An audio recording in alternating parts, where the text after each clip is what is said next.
Welcome to okay. Shakambari జ్యోతిష్యాలయం. గత వీడియోలో మనం జ్ఞానేశ్వర్ సార్, సుధాకర్ సార్ దగ్గర నుంచి రవిగ్రహం జాతకంలో బలంగా ఉంటే ఎలాంటి ప్రభావం ఉంటుంది, బలహీనంగా ఉంటే ఎలాంటి ప్రభావం ఉంటుందని చూసాం.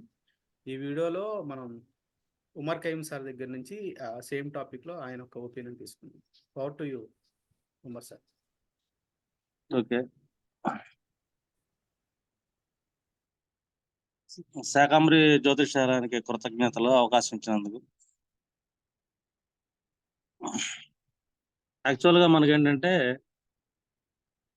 ఈ జ్యోతిష్యానికనే కాదు, ఈ టోటల్ ఖగోళ స్థితి మొత్తం మనదైతే ఏదవుతుందో భూమికి సంబంధించి ఈ సూర్యుడు అధీనంలోనే ఎక్కువగా వెళ్తాం. ఈ రవికి ఏంటంటే ఎక్కువ ప్రాముఖ్యత మనం ఎందుకు ఇస్తాం ఏంటంటే, సూర్యుడు యొక్క తేజస్సు అనేది అన్ని జీవరాశులకి బలంగా తీసుకెళ్తాం. అందులో మనకి 6 ఋతువులు ఉంటాయి. ఈ 6 ఋతువులు కూడా సూర్యుడు యొక్క సంచలనాలను బట్టి మనకి క్రియేట్ అవుతా ఉంటాయి. ఇక్కడ మనకి 2 రకాల పద్ధతులు వెళ్తా ఉంటాయి. ఒకటేమో సాయన పద్ధతి అని ఒకటి ఉంటుంది. 2 నిరాయన పద్ధతి అని ఒకటి ఉంటుంది. అలాగే సూర్యమానం, చంద్రమానం ఈ క్యాలిక్యులేషన్ కూడా వెళ్తా ఉంటాం. ఇప్పుడు సూర్యమానంలో మనం క్యాలిక్యులేషన్ చేసుకున్నాం అనుకోండి, ఈ సూర్యుడు ఎప్పుడైతే మనం నిరాయన పద్ధతి లెక్క వేసుకుంటేనేమో ఈ మకర సంక్రాంతి నుంచి ప్రయాణం అనేది ఉత్తరాయణం కిందకి వెళ్తుంది. ఇది ఆల్మోస్ట్ మకర రాశి నుంచి మనకి ఈ కర్కాటకం వరకు మనం క్యాలిక్యులేషన్ చేసుకున్నాం అనుకో, ఈ 7 రాసుల్లో తిరిగే సంచలనం ఏదైతే ఉందో 6 రాసులు, దీన్ని మనం ఉత్తరాయణం కింద తీసుకుంటాం. అంటే దేవతలకు పగల కాలం అని. ఇంకా కర్కాటకం నుంచి మళ్ళీ ధనుసు వరకు వచ్చేదానికేమో మనం దక్షిణాయనం అంటాము. ఇది దేవతలకి రాత్రి కాలం. ఇంకా చాంద్రమానంలో కూడా మనకు అలాగే ఉంటుంది. శుక్లపక్షం అనగానే పితృదేవతల పగల కాలం అని 15 రోజులు. ఇది పితృదేవతలకు రాత్రి కాలం శుక్లపక్షం. కృష్ణపక్షం వచ్చేదానికేమో పితృదేవతలకేమో ఉదయకాలం. ఇట్లాగ మనకేంటంటే కాలాలు డిసైడ్ అయి ఉంటాయి. అందులో సూర్యుడిది ఎక్కువగా ఏంటంటే మనకేంటంటే చాలా రకాల ఇది ఇది ఈవెంట్స్‌కి ఈ సూర్యుడి కాలమానాన్ని ఎక్కువ తీసుకెళ్ళాలని చెప్పేసి మనకి పురాతన ఋషులు చాలా మంది చెప్తుంటారు. ఇప్పుడు కొన్ని వివాహాలకు గాని ఏదైనా సరే మంచి కార్యక్రమాలు, శుభ కార్యక్రమాలు అంటే ప్రతిష్టలు గాని ఇలాంటి చాలా డిఫరెంట్ డిఫరెంట్ యాక్టివిటీస్ ఉంటాయి. ఫంక్షన్స్ అన్ని. అంటే ఎక్కువ గ్యాదరింగ్ అయ్యేది పీపుల్ దూర ప్రాంతాల నుంచి వచ్చే వాళ్ళకి. వీళ్ళందరూ గ్యాదరింగ్ అనేది ఏంటంటే ఉత్తరాయణ కాలంలో చేసే విధంగా మన మహర్షులు చెప్పారు అప్పట్లో. అది ఏదైనా సరే మనకేం చెప్తారు ఎక్కువగా దేవతా ప్రతిష్టలు చేస్తా ఉంటారు. ఉపనయనాలని, ఇంకా రాజ్యాభిషేకాలు, ఇంకా గ్రామాల్లో కొన్ని ప్రతిష్టలు, ఇంకా వివాహాలు ఇలాంటియన్నీ ఏంటంటే ఇరుగు పొరుగు చుట్టుపక్కల జనాలు ప్రయాణాలు ఉంటాయి. దూర ప్రాంతాల నుంచి వస్తుంటారు కాబట్టి వీటిని ఉత్తరాయణ కాలంలోనే చేయండి అని చెప్తారు. ఈ కాలం ఏంటంటే ఉత్తరాయణ కాలం అనేది మనకి పగలు బలంగా వెళ్తుంది. రాత్రి తక్కువ వెళ్తుంది. అప్పట్లో పాత రోజుల్లో ఏంటంటే దూర ప్రయాణాలు చేసేటప్పుడు ఈ ఆరోగ్యంగా ఉండాలి మనుషులు అన్నప్పుడు సూర్యుడి కాంతి ఎక్కువ ఉన్న ప్రాంతాల్లోనే చేయాలి. ఆ టైంలో చేస్తేనే బాగుంటుంది. ఏ రోగాలు రావు అని చెప్పేసి అప్పటి మహర్షుల సిద్ధాంతం. ఈ దక్షిణాయన కాలం ఏదైతే ఉంటుందో, ఈ దక్షిణాయన కాలం ఏంటంటే చీకటికి అధీనం ఎక్కువ, పగలు తక్కువ. అంటే సూర్యుడి తేజస్సు తక్కువ ఉంటుంది. సూర్యుడి తేజస్సు ఎప్పుడైతే తక్కువ ఉంటుందో మనకేంటంటే ఈ వైరస్, క్రిములు ఇంకా అంటువ్యాధులు వచ్చే అవకాశాలు ఎక్కువ ఉంటాయి కాబట్టి, ఇలాంటి గ్యాదరింగ్ పనులు ఏది చేయకూడదని చెప్పేసి అప్పట్లో మనకేంటంటే ఉత్తరాయణ కాలంలోనే శుభకార్యాలు చేయాలి. దక్షిణాయన కాలంలో శుభకార్యాలు చేయకూడదు. పితృకార్యాలు చేయాలని చెప్తుంటారు. పితృకార్యాలంటే అందరూ రారు. ఆ కుటుంబం వరకు ఎళ్లి చేసుకునే కార్యక్రమం కాబట్టి, ఈ విధంగా మనకు అప్పట్లో డిసైడ్ చేసుంటారని చెప్పి ఆలోచించొచ్చు మనం. అందులోను సూర్యుడు బలం మనకి సాయన పద్ధతి మనం కాలిక్యులేషన్ చేసుకుంటే డిసెంబర్ 23, 24 మధ్యలో ఉత్తరాయణం మొదలవుతుందని చెప్పేసి సాయన పద్ధతి. నిరాయణ పద్ధతిలో మనకేంటంటే సంక్రాంతి నుంచి లెక్కెళ్తుంది. ఈ సాయన పద్ధతిలోనే కాలిక్యులేషన్ చేసుకొని 20వ తారీఖు యేసు ప్రభువు పుట్టాడంటారు. వాళ్ళ సైడ్ నార్త్. ఇది ఇతర దేశాల్లో. అంటే 25థ్ అంటే ఆళ్ళకి ఉత్తరాయణం అని. అంటే దేవుడు పుట్టాడని. ఇది సాయన పద్ధతి. నిరాయణ పద్ధతిలో మనకి మకరం నుంచి తీసుకుంటాం. ఎందుకంటే వాస్తవంగా సూర్యుడికి ఎందుకెళ్తున్నాడు? ఇప్పుడు ఉత్తరాయణం రాంగానే మనకి ఏ ఋతువులొస్తాయి? 6 ఋతువుల్లో శశి ఋతువు, వసంత ఋతువు, గ్రీష్మ ఋతువు. ఈ 3 ఋతువులు ఏంటంటే ఉత్తరాయణ కాలంలో వస్తాయి. ఇంకొక 3 ఋతువులేంటి వర్ష ఋతువు గాని, శరద్ ఋతువు గాని, హేమంత్ ఋతువు గాని ఇవి దక్షిణాయనంలో వస్తాయి. ఈ కాలంలో ఏంటంటే కొంచెం వాతావరణం, రోడ్లకు సంబంధించిన ప్రయాణాలకు సంబంధించిన ఇబ్బందులు ఉండటం, క్రిమికీటకాలు విపరీతంగా వెళ్తాం అంటే రోగాలు వచ్చే కాలాలు అనమాట దక్షిణాయన కాలం. ఇట్లాగా సూర్య బలాన్ని చెక్ చేస్తాం మనం. ఒక జాతకంలో సూర్యుడు బలంగా ఉన్నాడంటే మనకి చాలా క్యాలిక్యులేషన్స్ ఉంటాయి. ఒకటి సూర్యుడు ఉచ్చ స్థితి, నీచ స్థితిని బట్టి బలాలు లెక్కేస్తాం. రెండోది సూర్యుడు దశమ భావంలో వాళ్ళ లగ్నాత్ కూర్చుంటే దిగ్బలం పొందాడని చెప్పొచ్చు. అంటే షడ్బలాల్లో దిగ్బలం అనేది ఒక క్యాలిక్యులేషన్. ఇంకా మనం క్యాలిక్యులేషన్ చేసుకున్నాం. సూర్యుడు మకర రాశి నుంచి మిథున రాశి వరకు సంచార కాలం ఏదైతే ఉందో, ఈ సూర్యుడు దిగ్బలాన్ని పొందిన కాలం అని చెప్పొచ్చు. ఎందుకంటే తను ఉచ్చ స్థితిగా ప్రయాణం చేస్తున్నాడు. పైగా ఉత్తరాయణ కాలం కాబట్టి, పగలు ఎక్కువ ఉండే కాలం కాబట్టి సూర్యుడు బలంగా ఉన్నాడు వాళ్ళ జాతకాల్లో. కర్కాటకం నుంచి మనకు ధనుస్సు వరకు వచ్చే కాలం ఏంటంటే సూర్యుడు బలహీనం అవుతా ఉన్నాడు. ఈ కాలంలో వాళ్ళ జాతకాలు ఏంటంటే సూర్యుడు బలహీనంగా ఉన్నాడని చెప్పి మనం ప్రిడిక్షన్ చెప్పొచ్చు.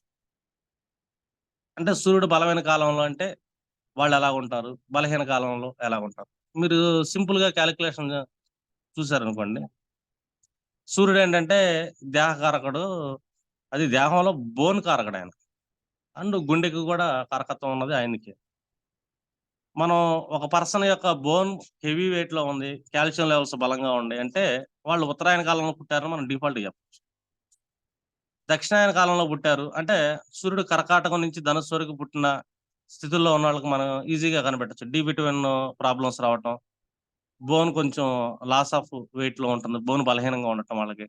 అంటే ఫిట్ గా ఉండదు, బలహీనంగా ఉండదు. అంటే బక్కగా ఉన్నా కూడా ఒక్కొక్కరు బోన్ బలహీనంగా ఉంటుంది, ఒక్కొక్కరు బండగా ఉన్నా కూడా బోన్ బలహీనంగా ఉంటుంది.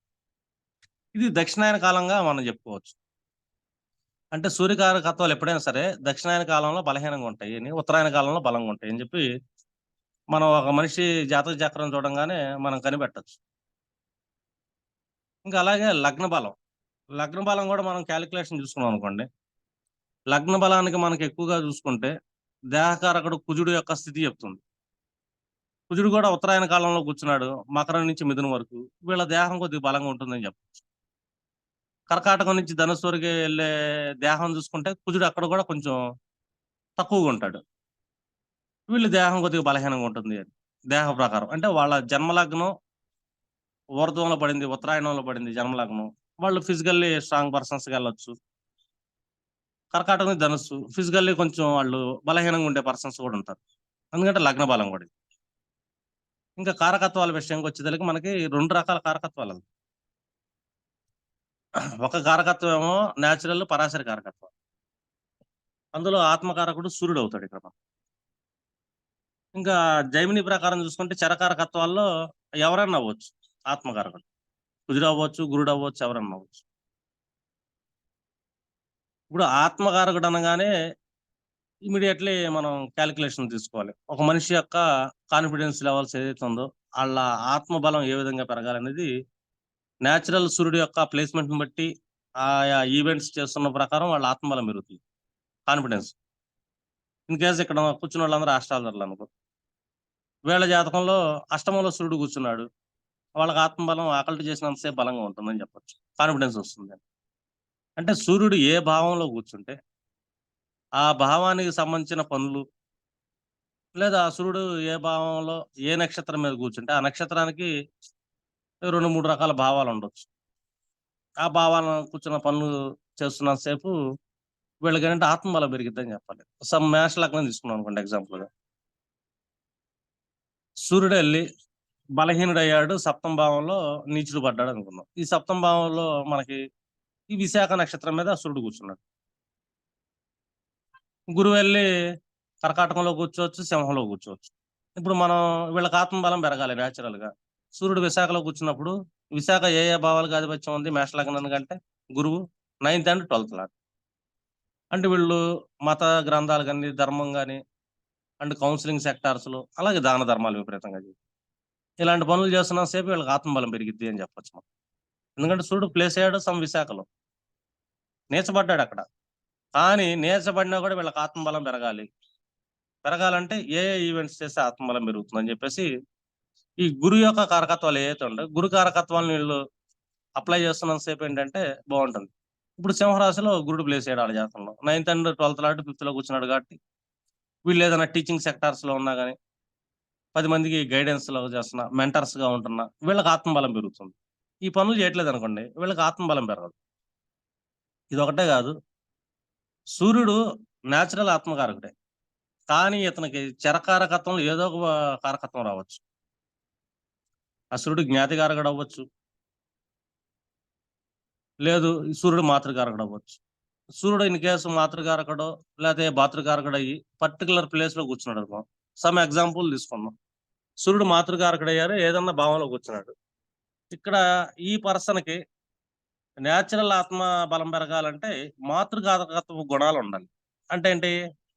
ప్రొటెక్షన్ అన్నమాట. మదర్లీ ప్రొటెక్షన్ ఆ పర్టికులర్ హౌస్ కి సంబంధించిన యాక్టివిటీస్ చేస్తున్నా సేపు ఏంటంటే వీళ్ళకి ఆత్మబలం పెరిగింది మాట. ఎందుకంటే నేచురల్ ఆత్మకారకుడు సూర్యుడు అవుతున్నాడు.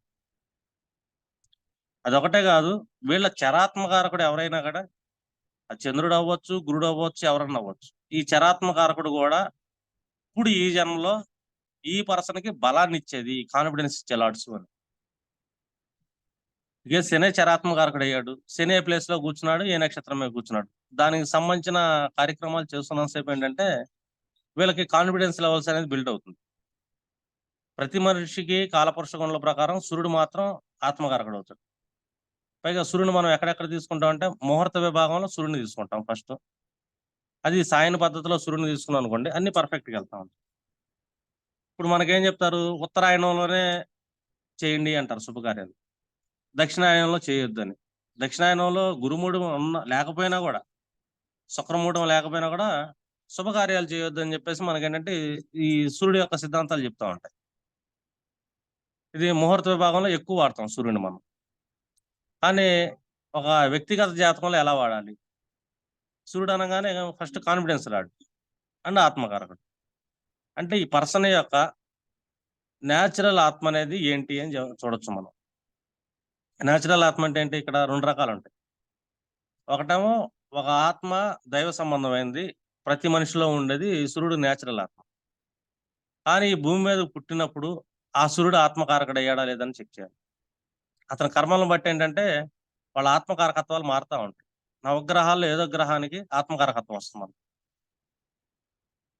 ఇది జైమిని పద్ధతి ఒక అష్టానామ విధానం పెట్టుకుంటే రాహుతో కలిపితే 8 గ్రహాల్లో ఒక ఆత్మకారకుడు అవుతాడు. వాళ్ళకు సంబంధించిన ఈవెంట్స్ చేస్తున్నంత సేపు కూడా ఏంటంటే వీళ్ళ లైఫ్ లో కాన్ఫిడెన్స్ అనేది బిల్డ్ అవుతుంది. ఇదేంటంటే ఒక పర్సన్ యొక్క హ్యూమన్ లైఫ్ అలైన్మెంట్ మనం ఎలా డిజైన్ చేస్తాం ఆస్ట్రాలజర్స్ గా అంటే సూర్యుడు యొక్క ఈవెంట్ బలంగా తెలిసి ఉండాలి. సూర్యుడిని ఎక్కువగా మనం ముహూర్త విభాగంలో బలంగా వాడతాం. ఇంకా ఈ సూర్యుడు ఏ ఏ రాశుల్లో ప్లేస్ అయ్యారు ఏంటంటే మనకి ఆల్రెడీ సుధాకర్ గారు చెప్పారు, జ్ఞానేశ్వర గారు చెప్పారు. కాబట్టి ఇప్పుడు మనం ఏంటంటే కారకత్వాల మీద ఓన్లీ వర్కౌట్ అన్నమాట, ఎలా బలాన్ని పెంచుకోవాలి అని. ఇన్ కేసు సూర్యుడు ఏ కారకత్వం అయ్యాడు, నవాంశలు ఏ కారకుడే పడ్డాడు, అది ఒకటి చెక్ చేసుకోవచ్చు. జైమిని కారకత్వాలు ఉంటాయి. ఆత్మకారకుడు నవాంశలు ఎక్కడైతే స్థితి పొందాడో దాని కారకాంశ లగ్నం అంట. ఆ నవాంశ స్థితి లగ్నాత్ నవాంశ లగ్నాత్ ఏ భావం అయిందో ఆ పనులు చేస్తున్నారు ఈ పర్సన్స్. వీళ్ళ లైఫ్ అనేది మళ్ళీ ఇంకా కాన్ఫిడెంట్గా వెళ్తుంటుందని చెప్పి. ఇప్పుడు వాళ్ళ లగ్నంలో నవగ్రహాల్లో సూర్యుడి నుంచి రాహు వరకు ఎవరైనా ఒకళ్ళ ఆత్మకారకత్వం పడింది. ఈ ఆత్మకారకత్వం ఏదైనా సరే నవాంశలో మేషంలో పడింది. ఇప్పుడు మనకు రాశి చక్రంలో మేషం ఏమవుతున్న వాళ్ళు ఏ లగ్నంలో పుట్టినండి, వాళ్ళు మేషం నుంచి మీనం వరకు ఏ లగ్నంలో పుట్టినా కూడా నవాంశలో ఏ రాశిలో అయితే పడ్డాడో అదే రాశి ఆత్మకారకుడు రాశిని రాశి చక్రంలో మనం చెక్ చేస్తే దాన్ని కారకాంశ లగ్నం అంటాం. ఈ లగ్నం నవాంశ నుంచి ఏ భావం అయిందో ఒకసారి చెక్ చేసుకున్నారు. ఆ భావానికి సంబంధించిన పను ఇప్పుడు మేష లగ్నం ఇన్ కేసు అది ఫస్ట్ హౌస్ అయింది. ఈ ఫస్ట్ హౌస్ అనగానే ఏంటి, వీళ్ళు ఇక ఫిజియోథెరపిస్ట్లు అవ్వచ్చు, సైకాలజిస్టులు అవ్వచ్చు, మెంటర్స్ అవ్వచ్చు, లేదా ఏదన్నా ఫిజికల్ బాడీకి వ్యక్తిత్వం సంబంధించిన పనులు చేస్తున్నంత సేపు ఏంటంటే వీళ్ళకి కాన్ఫిడెన్స్ బిల్డ్ అయ్యింది. ఇదే సెకండ్ హౌస్ లో పడితే వృషభంలో పడింది, అది కారకాంశ లగ్నం, సెకండ్ లగ్నం అయింది నవాంశ లగ్నం నుంచి. అంటే ఫైనాన్షియల్ సెక్టార్స్ లో కానీ లేకపోతే ఫుడ్ సెక్టార్స్ లో కానీ ఫ్యామిలీ రిలేటెడ్ వర్క్స్ చేస్తున్న సేపు ఏంటంటే వీళ్ళకి ఆత్మబలం పెరుగుతుంది. అంటే ఫ్యామిలీతో ఇంటరాక్ట్ అవుతున్నంత సేపు, ధనం సంపాదిస్తున్నంత సేపు కూడా వీళ్ళకి ఏంటంటే ఆత్మబలం బిల్డ్ అవుతూ ఉంటుంది. అదే మిథునంలో పడ్డాడు ఆత్మకారకుడు వెళ్ళి, అది ఇప్పుడు మాట్లాడే ఆత్మకారకులు ఎవరో చరాత్మకారకులు. ఒక పర్సన్కి కాన్ఫిడెన్స్ బిల్డ్ చేస్తే ఈ చరాత్మకారకుడు మిథునంలో పడ్డాడు. అది ఏ ప్లానెట్ అవునా కానీ మనకి ఈ థర్డ్ హౌస్ అయింది కాబట్టి ఇక్కడ అంటే ఈ భావం మూడో భావం అయింది కాబట్టి ఇక్కడ ఏంటి కనిష్ట సోదర వర్గానికి అండ్ రిలేషన్స్ ఏదైతే మెయింటైన్ చేస్తాం, ఎఫర్ట్స్ ఏం చేస్తాం, ఇది చేస్తున్న సేపు వీళ్ళకి ఆత్మబలం పెరుగుతాం. థర్డ్ హౌస్ అంటే షార్ట్ జర్నీస్. ఈ షార్ట్ జర్నీస్ చేస్తున్నా కూడా ఏంటంటే వీళ్ళకి ఆత్మబలం డైలీ బిల్డ్ అవుతూ ఉంటుంది, కాన్ఫిడెన్స్. వన్స్ కాన్ఫిడెన్స్ బిల్డ్ అయిందనుకో ఈ పర్సన్ లైఫ్ లో ఏదైనా సక్సెస్ సాధిస్తాడు అని. ఒక పర్సన్ సక్సెస్ఫుల్ వైపు తీసుకెళ్లాలంటే ఫస్ట్ ఆస్ట్రాలజర్స్ గా మనం చేయాల్సిన పని ఏంటంటే వీళ్ళకి ఆత్మబలాన్ని పెంచాలి. మనం వీళ్ళ ఆత్మబలం మనం ఎలా పెంచగలం? మనకు 2 సోర్సెస్ ఉంటాయి. ఒకటేమో న్యాచురల్ ఆత్మకారకుడు సూర్యుడు ఎక్కడ కూర్చున్నాడు దానికి సంబంధించిన పనులు చేపించడం, లేకపోతే ఇదే సూర్యుడు ఏ కారకత్వం తీసుకున్నాడు. ఇప్పుడు న్యాచురల్ ఆత్మకారకుడైనా మాతృకారకుడు పడ్డాడు. మాతృకారకుడు అనగానే ఏం చెప్తాం ఇక్కడ, ఒక తల్లి కుటుంబాన్ని ఏ విధంగా చూసుకుంటుందో రెస్పాన్సిబిలిటీగా, ఆ విధమైన ప్రొటెక్షన్ సెక్టార్స్ లో ఇతను తన ఫ్యామిలీ కోసం కష్టపడ్డాడు, ఇతను కాన్ఫిడెన్స్ లెవెల్ బిల్డ్ అవుతుంది. లేదు ఏ పుత్రకారకుడు అయ్యాడు సూర్యుడు, పీకే అయ్యాడు అనుకుందాం. పుత్రకారకుడు అనగానే ఇక్కడ మనం ఏం క్యాలిక్యులేషన్ చేసుకుంటాం, 5th హౌస్ అంటే బాగా క్రియేటివిటీని బిల్డ్ చేసుకుంటాం తను చేసే పనుల్లో, అర్థమైందా? మంచి మంచి హాబీస్ బిల్డ్ చేసుకుంటాం. 2 self learning and teaching 5th house and సంతానం మీద విపరీతమైన కేరింగ్. ఇలాంటి పనులు చేస్తున్నంత సేపు ఏంటంటే వీళ్ళకి ఆత్మబలం అనేది బిల్డ్ అవుతూ ఉంటుంది ఒక పర్సన్కి. అంటే వాళ్ళ ఆత్మకారక న్యాచురల్ సూర్యుడే కదా, కానీ సూర్యుడికి చరకారకత్వం పుత్రకారకత్వం వచ్చింది, అంటే 5th హౌస్ కారకత్వాలు వచ్చింది. అదే పిఐకి వచ్చాడు పితృకారకత్వం వచ్చింది. మళ్ళీ ఇక్కడ ఏంటి మంచి గురువులతో సంభాషణలు చేయటం, అంటే 9th హౌస్ సంబంధించిన యాక్టివిటీస్ ఏవైతే ఉంటాయో కౌన్సిలింగ్ అని, కన్సల్టేషన్ అని చెప్పేసి మెంటర్షిప్ తీసుకుంటాం, ఇలాంటి పనులన్నీ చేస్తున్న సేపు కూడా వీళ్ళకి ఏంటంటే బలం పెరుగుతుంది, ఆత్మబలం పెరిగింది ఒక పర్సన్. ఇదే కారకత్వం ధారాకారకత్వం వచ్చింది.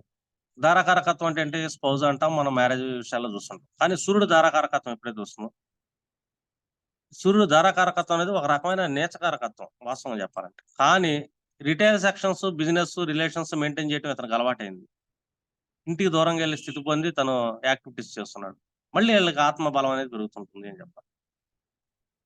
అంటే ఒక్కొక్క కారకత్వం తీసుకుంటాం మనకి.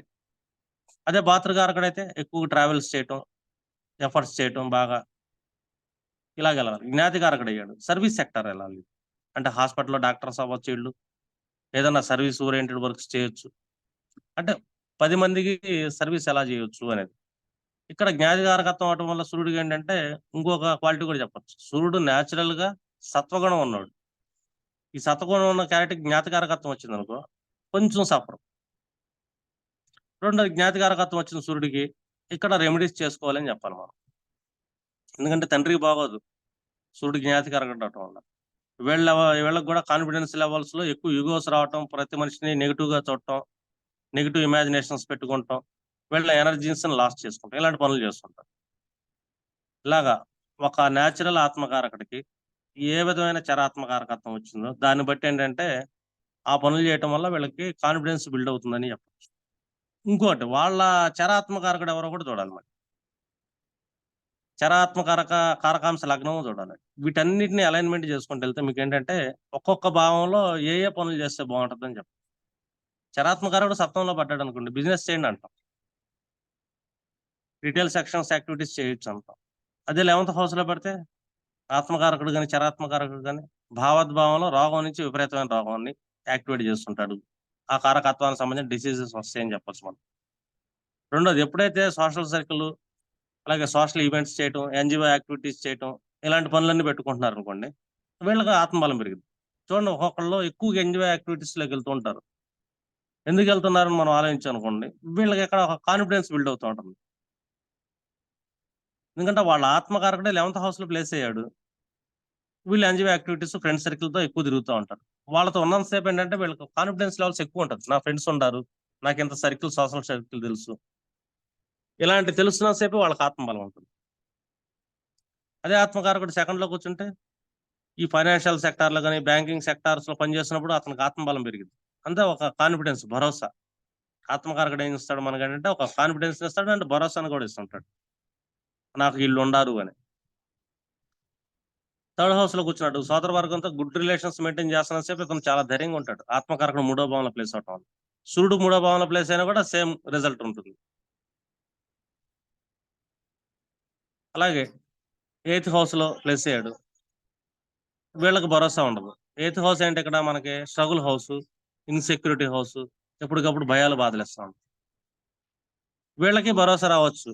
8th హౌస్ ఈవెంట్స్ చేయొచ్చు, అకల్ట్ నేర్చుకోవచ్చు, ఆస్ట్రాలజీ నేర్చుకున్న సేపు వీళ్ళకి భరోసా ఉంటుంది, వీళ్ళ ఆత్మబలం పెరుగుతూ ఉంటుంది. లేదు ఏదైనా రా డిపార్ట్మెంట్ లో కానీ, ఇన్కమ్ ట్యాక్స్ డిపార్ట్మెంట్ లో కానీ, లేకపోతే జిఎస్టీ ఫైలింగ్ చేసే హౌసెస్ లో కానీ, ఇంకా ఎన్జిఓ ఇవి ఉంటాయి కదా మనకి, ఇన్సూరెన్స్ డిపార్ట్మెంట్స్, లోన్స్ డిపార్ట్మెంట్స్, వీటిలో పనిచేస్తున్నప్పుడు ఏంటంటే వీళ్ళకి ఆత్మబలం ఉంటుంది. అంటే ఆ ఛానల్లో ఎక్కడైతే ఉన్నాడు ఆత్మకారకుడు ఆ సెక్టార్ లో వీళ్ళు ఉన్నంతసేపు ఏంటంటే వాళ్ళతో రిలేషన్స్, వాళ్ళ ఫీల్డ్ కాకపోయినా కూడా ఆ పర్టికులర్ సెక్టార్ వాళ్ళతో ఎక్కువగా బాండింగ్ రిలేషన్స్ పెట్టుకున్నా కూడా వీళ్ళకి ఆత్మబలం పెరిగింది. ఎందుకంటే ఒక ఆత్మబలం పెరగకుండా ఏ పర్సన్ సక్సెస్ అవ్వలేడు. ఆ ఆత్మబలాన్ని పెంచేది 2 కారకత్వాలు మనకి. ఒకటి సూర్యుడు ఇస్తాడు, 2 వాళ్ళ జన్మలో ఆత్మకారకుడు ఏ ప్లానెట్ అయిందో ఆ ప్లానెట్ ఇస్తుంది. ఈ 2 ప్లానెట్లను మనం టచ్ చేయలేదనుకోండి, ఆ పర్సన్‌కి మనం ఎన్ని రెమెడీలు చెప్పినా కూడా అది వేస్ట్. ఇంకా సూర్యుడు విషయానికి వచ్చేసరికి మనకేంటంటే ఎక్కువగా ఈ శుభకార్యాల కోసం ఒకటి, మేదిని జ్యోతిష్యంలో సూర్యుడిని ఎక్కువగా ఉపయోగిస్తాం మనం. అలాగే ఋతువుల విషయంలో ఏ ఋతువు ఎప్పుడొస్తుందో పర్ఫెక్ట్‌గా సూర్యుడిదే వస్తుంది. అంటే సౌరమానం ప్రకారం ఏంటంటే అంతా పర్ఫెక్ట్‌గా ఎళ్తుంది. ఏది సాయన పద్ధతి. నిరాయన పద్ధతిలో ఏంటంటే మనకి క్షయ మాసాలు, అధిక మాసాలు అని చెప్పి యాడ్ అవుతుంది. సాయన పద్ధతిలో మనకి ఈ డిఫరెన్సెస్ ఉండవు. వీటికి మళ్ళీ సూర్య సిద్ధాంతం సూర్యుడిని కాలిక్యులేషన్ చేసుకుంటాం. జాతక చక్రంలో ఒకలా చూడాలి వీటిని. అర్థమైందా? ఖగోళానికి, వాతావరణానికి వచ్చేసరికి సూర్యుడు మెయిన్ క్యాండిడేట్. సూర్యుడు లేకుండా అసలు సృష్టి లేదు. ఎందుకంటే అతని ఆకర్షణ, అతని తేజస్సులోంచి ఎక్కువ వస్తా ఉంటాయి. పైగా ఈ సూర్యుడు అంటే మనకి పంచమ భావ కారకత్వం కలపరుచుకుంటాం. పుత్రకారకుడు అని. ఈ పుత్రకారకుడు ఎందుకు అవుతున్నాడు ఇదే సూర్యుడు అంటే, సూర్యుడికున్న తెల్లటి కిరణాల్లో అతి తెల్ల కిరణం భృగు అని ఉంటుంది దానికి పేరు. భార్గవుడు అంటాం మనం. దీనికి శుక్రుడు ఆధిపత్యం వెళ్తుంది. అంటే ఒక మనిషిలో శుక్రకణం బలంగా ఎళ్ళాలన్నా, ప్రత్యుత్పత్తి జరగాలన్నా కూడా మళ్ళీ ఈ సూర్యుడు యొక్క కిరణాల్లో ఒక కిరణమే. తెల్లటి శ్వేత కిరణం అంటాం మనం. అంటే ఒక్కో కిరణం నుంచి ఒక్కో గ్రహం పుట్టింది అని. ఈ గ్రహాలన్నీ మళ్ళీ సూర్యుడి అధీనంలోనే ఉంటాయి. అలాగా సూర్యుడు ఏంటంటే మెయిన్ సోర్స్. అలాగే ఒక మనిషి జీవితానికి గూడా సూర్యుడు ఏంటంటే చాలా మెయిన్ సోర్స్ అవుతాడు. ఈ సోర్స్‌ని మీరు బ్యాలెన్స్ చేయగలిగారనుకోండి, ఈ 12 భావాల్లో వాళ్ళ యొక్క లైఫ్ అలైన్‌మెంట్‌ని మీరు ఇవ్వగలుగుతారు. సక్సెస్‌ఫుల్ వైపు తీసుకెళ్ళగలుగుతారు. ఓకే. పెద్దిరాజు సార్ ఫినిష్ చేసా. Thank you Umar ఖైమ్ sir. Okay. ఇది ఉమర్ ఖైమ్ సార్ మాటల్లో రవి బలంగా ఉంటే ఎలా, బలహీనంగా ఉంటే ఎలా అనేది. Thanks for watching Shakambar YouTube channel. ఈ వీడియో మీకు నచ్చినట్లయితే లైక్ చేయండి, షేర్ చేయండి, షాకాంబర్ని సబ్స్క్రైబ్ చేసుకోండి.